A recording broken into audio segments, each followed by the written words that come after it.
Hello everyone, welcome to केक्सू study. चलिए बच्चों, क्लास स्टार्ट करते हैं। Why you weigh differently on the moon than on earth and why astronauts float in space. आपका weight जो है वो मून पर अलग क्यों होता है, हमारा वेट, और अर्थ पर अलग क्यों होता है, और क्यों एस्ट्रोनॉट्स जो है वो स्पेस में फ्लोट करते हैं। इन सभी के रीज़न जानने के लिए आज हम पढ़ेंगे टू टर्म्स के बारे में। और ये दोनों टर्म्स क्या हैं? Mass and wait. मास क्या है? Mass is the amount of matter in an object. It is actually a measure of inertia. यहाँ इन कर लीजिए। मास क्या है? किसी भी ऑब्जेक्ट में कितना मैटर कंटेन है, ठीक है, कितना मैटर उसके अंदर प्रेजेंट है, और ये एक्चुअली है क्या? Measure of inertia. जैसे मैं आपको एक हम एग्जांपल लें, चॉक पीस का ले लें, या हम एक रबर बॉल का एग्जांपल ले लें, ठीक है। तो जैसे रबर बॉल है, उसके अंदर कितना क्वांटिटी ऑफ रबर लगा है उस बॉल को बनने में, वो रबर क्या है? उसका मास है। कितनी क्वांटिटी ऑफ रबर उसमें यूज़ हुई है, कितना क्वांटिटी है, वो मास है। जैसे चॉक पीस है, उसके अंदर चॉक के छोटे छोटे पार्टिकल्स हैं, छोटे छोटे एटम्स प्रेजेंट है ना। तो वो जो सारे एटम्स मिल करके, उन सभी एटम्स का जो मास है, ठीक है, उन सभी एटम्स का जो मास है वो उस चॉक पीस का क्या कहलाएगा? मास कहलाएगा। तो मास क्या होता है? कितना अमाउंट ऑफ मैटर है किसी ऑब्जेक्ट में। है क्या ये इनर्शिया का?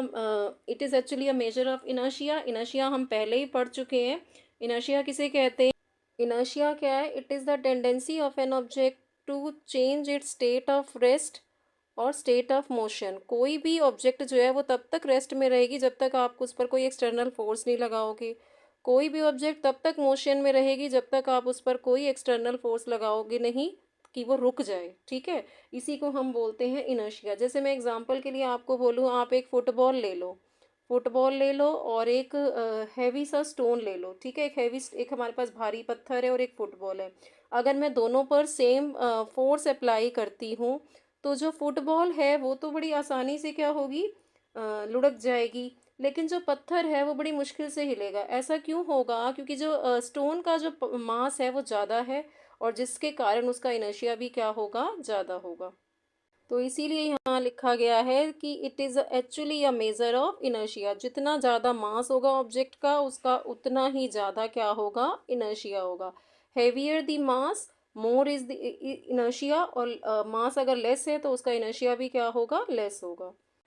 तो an object with more mass has more inertia, और an object with less mass has less inertia. It is measured in kg. जो मास है वो केजी में मेजर किया जाता है। And remains constant no matter where you go, whether you are on earth, on moon, और even in space, your mass never changes. हमारा mass कभी भी चेंज नहीं होता, चाहे हम अर्थ पे हैं, मून पे हैं, या स्पेस में हैं। और ये कैसी क्वांटिटी है? ये एक स्केलर क्वांटिटी है जिसका मैग्नीट्यूड तो है बट डायरेक्शन नहीं है। Mass of a body can't be zero. किसी भी बॉडी का जो मास है वो कभी भी ज़ीरो नहीं हो सकता, ठीक है। Mass of a body is constant and doesn't change from place to place. हम कितनी भी जगह चेंज कर ले, जो हमारा मास है वो हमेशा कांस्टेंट रहेगा, चेंज नहीं रहेगा होगा। और इसका एसआई यूनिट क्या है? केजी। आई थिंक अब आपको क्लियर हुआ होगा मास है क्या। ये देखो, ये मैंने एक पिक्चर के थ्रू समझाया है। ये एक मैन है जिसका मास 50 kg है। अर्थ पर भी इसका मास 50 kg है, मार्स पर भी इसका मास 50 kg है, और मून पर भी इसका मास 50 kg है, ठीक है। तो ये प्लेस टू प्लेस चेंज नहीं होता, हमारा जो मास है वो कांस्टेंट रहता है। अब हम पढ़ेंगे वेट के बारे में। Weight is a little different. It is actually a force, the force with which the gravity pulls an object. Weight क्या है? मेरा वेट क्या है? मेरा वेट वो फोर्स है जिस फोर्स से अर्थ मुझे अपने सेंटर की तरफ क्या कर रही है? पुल कर रही है। वो क्या कहलाएगा? मेरा वेट। तो ये वो फोर्स है, वो ग्रेविटेशनल फोर्स है जिससे हमें अर्थ जो है अपने सेंटर की तरफ खींच रही है। It is measured in newton में ये मेजर किया जाता है। और किस पे डिपेंड करता है ये? एक्सलरेशन ड्यू टू ग्रेविटी पर ये डिपेंड करता है। अभी मैं इसका फॉर्मूला जब समझाऊंगी तो आपको ये क्लियर होगा। कैसी क्वांटिटी है ये? वेक्टर क्वांटिटी है।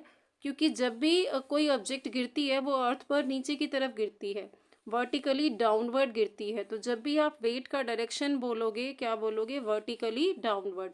क्योंकि एक वर्टिकली अपवर्ड भी होता है कि जब हम कोई चीज़ ऊपर की तरफ थ्रो करते हैं, इसे हम क्या बोलते हैं? Vertically upward. लेकिन वेट का डायरेक्शन कैसा है? वर्टिकली डाउनवर्ड होगा इसका डायरेक्शन, ठीक है। हमेशा जो भी ऑब्जेक्ट्स हैं, चाहे आप जितनी भी हाइट पे चले जाएं, वो हमेशा अर्थ की तरफ नीचे ही गिरती हैं। तो डायरेक्शन क्या होती है? Vertically downward. The weight of a body acts in vertically downward direction. Clear? अब इसका फॉर्मूला अगर हमने बनाना है तो आप ये ग्रेविटेशनल फोर्स के बारे में पढ़ चुके हो, जो कि जी, जिसमें आप मास ऑफ ए ऑब्जेक्ट और mass of the another object, ठीक है, और आर क्या लेते हो? उनके बीच का डिस्टेंस। अगर यहीं पे मैं कैपिटल एम को क्या ले लूँ कि वो अर्थ है, ठीक है, ऐसे भी हमने पढ़ा है ना, और अर्थ की सरफेस पे वो ऑब्जेक्ट है यहाँ पर, ठीक है। तो कैपिटल एम क्या हो जाता है? मास ऑफ अर्थ, और स्मॉल आर क्या हो जाता है? हमारा रेडियस ऑफ अर्थ। कि इस स्मॉल एम और अर्थ के मास के बीच का जो डिस्टेंस है वो क्या हो जाता है? Radius of earth. तो हम इसको किससे रिप्लेस करते हैं? यहाँ हम कैपिटल आर रख देते हैं, ये हो जाता है मास ऑफ अर्थ। हम पिछले वीडियोस में पढ़ चुके हैं, हमारा स्मॉल जी का वैल्यू क्या आ जाता है? G M upon R square. ये हमारा स्मॉल जी का वैल्यू होता है, ठीक है। तो अगर मैं इधर लिखूं, ये फोर्स क्या बन जाएगा मेरा? ये फोर्स बन जाएगा small M into G M upon R square. हमारा स्मॉल जी है तो जी, ये फोर्स जब मेरा एम इंटू जी बन जाएगा तो हम वेट को भी क्या बोलते हैं? Weight is a type of force. इस एफ की जगह मैं क्या लिख सकती हूँ? डब्ल्यू, वेट लिख सकती हूँ, ठीक है। Weight is equal to M into G, W is equal to weight, और जिसका एसआई यूनिट क्या है? वेट का, न्यूटन। एम क्या है? मास, मास को हम केजी में लिखते हैं। जी क्या है? हमारा एक्सलरेशन ड्यू टू ग्रेविटी, और जिसका वैल्यू जो है वो हम अर्थ पर क्या लेते हैं? 9.8 मीटर पर सेकेंड स्क्वायर। क्लियर? ये मैंने यही लिखा है यहाँ, रेडियस ऑफ अर्थ, और ये M E means mass of earth. ये पिछले वीडियोस में हमने स्मॉल जी के लिए पढ़ा था। इधर देखेंगे कि अर्थ पर जो स्मॉल जी का वैल्यू है वो है 9.8 मीटर पर सेकेंड स्क्वायर। मून पर जो इसका वैल्यू है वो है 1.63, मार्स पर 3.71 और जुपिटर पर 24.79। तो ग्रेविटी जो है वो डिफरेंट डिफरेंट प्लैनेट्स पे उसका वैल्यू क्या है? अलग अलग है। मून जो है, मून पर जो जी है वो क्या है? मून पर जो जी का वैल्यू है वो 1/6 है अर्थ पर जो जी की वैल्यू है। अर्थ पर जो जी की वैल्यू है वो 9.8 है।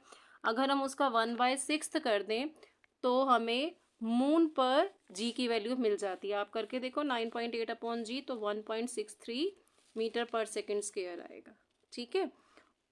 तो moon has 1/6 of the gravity of earth, जबकि जुपिटर जो है, जुपिटर पर 2.5 टाइम्स ज़्यादा है स्मॉल जी का वैल्यू।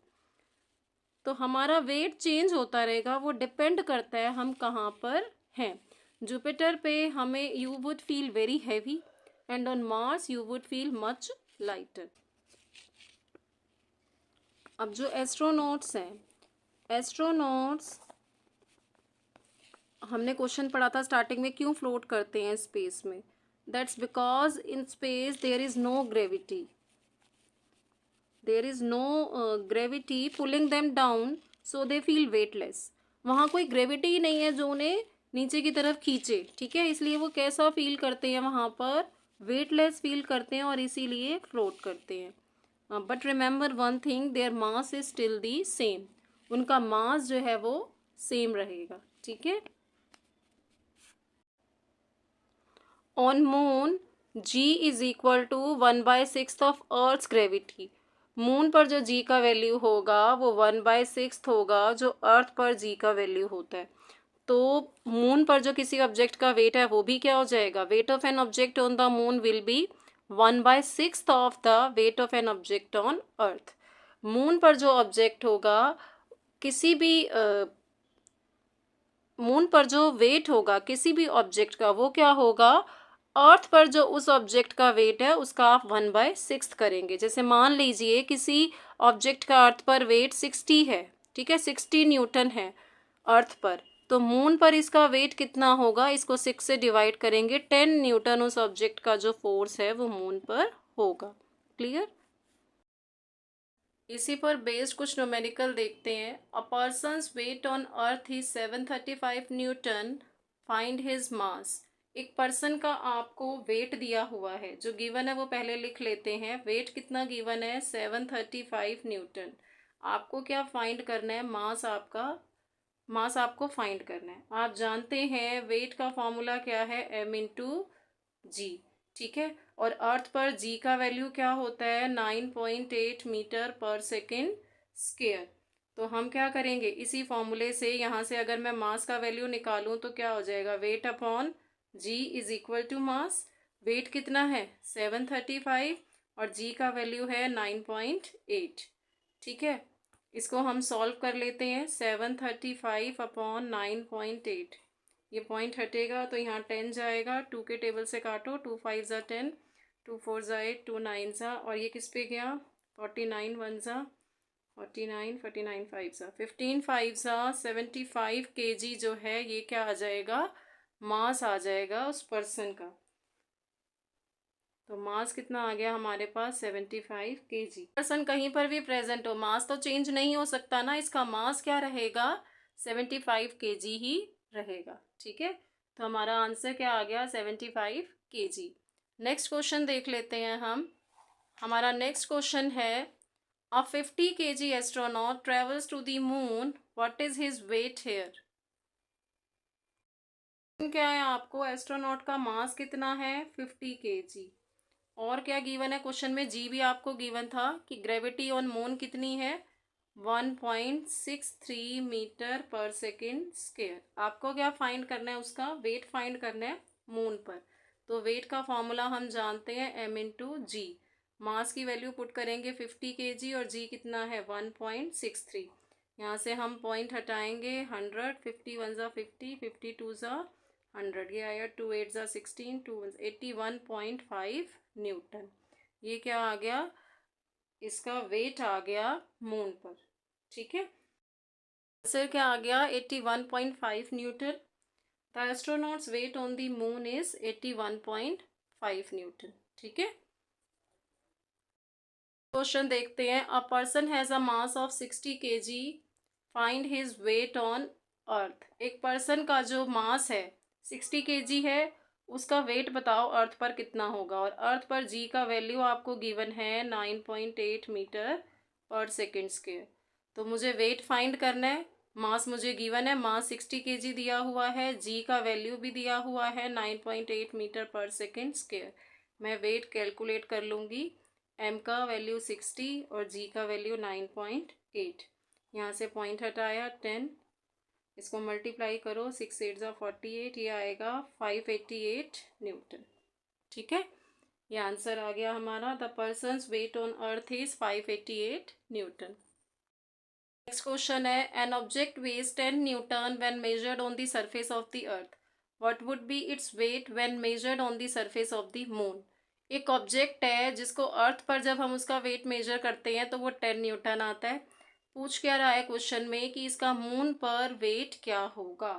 तो पहले तो आप फॉर्मूला लिख लो कि किसी भी ऑब्जेक्ट का जो वेट है वो मून पर क्या होता है। फॉर्मूला आपने पढ़ा है, weight of an object on moon is equal to 1/6 of weight of object on earth. तो weight of object on moon, यहाँ स्मॉल m लिख देते हैं कि मून पर वेट कितना होगा, 1/6 of weight of object on earth. Earth पर कितना वेट है, 10 न्यूटन, ठीक है। इसको हम सॉल्व करेंगे तो कितना आएगा, 5/3, और 5/3 को जब आप सॉल्व करेंगे तो ये आएगा 1.66 न्यूटन।